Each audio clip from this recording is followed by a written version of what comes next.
Thrown Abroad, Chapter 1. The Changeling hive was dark, wet, and smelly. A single changeling hesitantly trotted through it, having just been called by his queen for a reason he didn't know. All he knew was that it was urgent.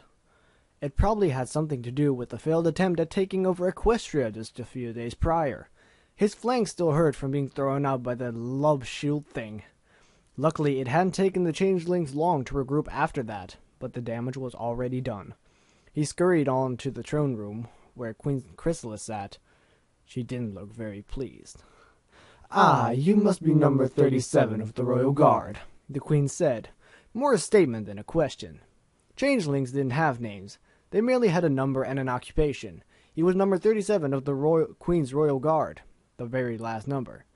Coincidentally, he was also ranked number 37. He nodded meekly. "Yes, my queen." "Do you know why I called you here?" Queen Chrysalis stood up from her throne, which looked more like a glorified pile of rocks to the little changeling, and paced about. "No, my queen. It's because you're to blame for our failure in Canterlot," she stated matter-of-factly. He was silent for a few seconds. "Uh-huh," he sputtered out. But I was on guard. The only ponies I let through were those 6 Elementy types, and you told us they weren't worth bothering." "Exactly. One of them helped the Pink Princess, one of those foolish lovebirds, escape, and you didn't do anything about it. What do you have to say for yourself?"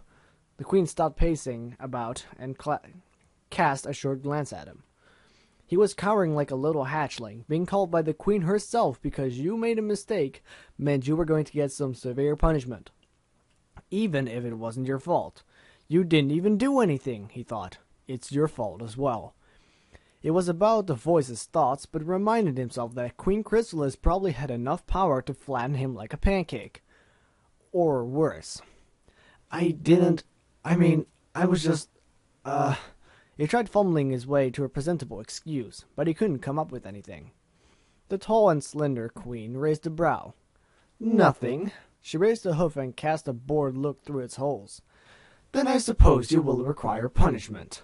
The changeling flinched, but didn't say anything. She sat down on her throne again. "For disrupting our efforts to take over Equestria and thus taking away a great source of nourishment for the entire hive, you are hereby banished," she stated shortly. "Banished?" he cried out. "That's—" He wanted to say impossible, but being the queen of all changelings, she probably had the power to throw him out of the hive. Figuratively or literally. "I'm sorry, it wasn't my fault. I'll do better next time, I promise. Just please give me another chance." The Queen tsked. "A traitor? Reduced to pleading? How sad. Any last words before you leave?" He sat frozen. He couldn't think of anything, nor did he particularly want to move from that spot. "Very well then, I'll throw you out myself." Before he could react, he was picked up in Queen Chrysalis's magic grip and hoisted out of the cave. On the way out, several changelings stared at him. Some waved at him, some snickered. As he was levitated out of the hive, he pondered what he would do. He didn't have the foggiest idea. After he got set down, he'd probably find some place nearby the hive to live, in case they wanted him back. However, that plan was cut short, as for the second time in a few days he was flung through the air towards an unknown destination. Apparently, the Queen wanted him far away. Very, very far away. He noticed as he hurtled through the sky. He saw a forest pass by below him, followed by some grasslands, then a village, a lake, and so on. He was vaguely aware of some loud noise. Oh yeah, he was screaming. That sort of happened when involuntarily flying at high speeds, he remembered. After a while, he had to stop screaming, in part because he was out of breath, in part because his throat was becoming as dry as sandpaper. Luckily, he had started to slow down and lose attitude a bit. Well, that was dependent on his definition of lucky. He was still going pretty fast, and he saw some mountains coming up in the distance. He hoped fervently that he wouldn't hit them. High-speed projectiles and hard walls didn't mix very well.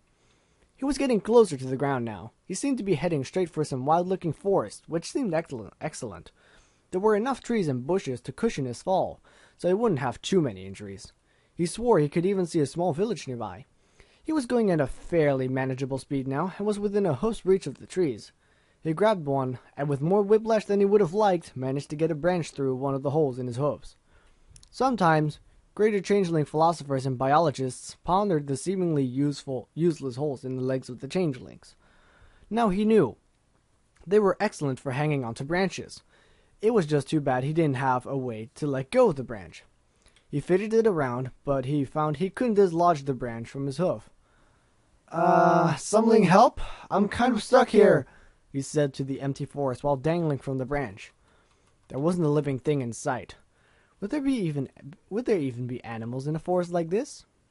Maybe there were predators. He panicked as he realized he probably shouldn't have called out. There probably weren't changelings around here. The only thing that would come to this forest were fierce predators, who would see him as a tasty piñata, and ponies, who would see him as a piñata to take some sweet revenge on. He swung himself about, trying to get his hoof off of the branch it was stuck on. As he stopped to catch his breath, he could hear a sound from above. A grumble? The beginning of a roar? It sounded suspiciously like cracking wood. He cast a glance up and saw the branch breaking off right where he held onto it.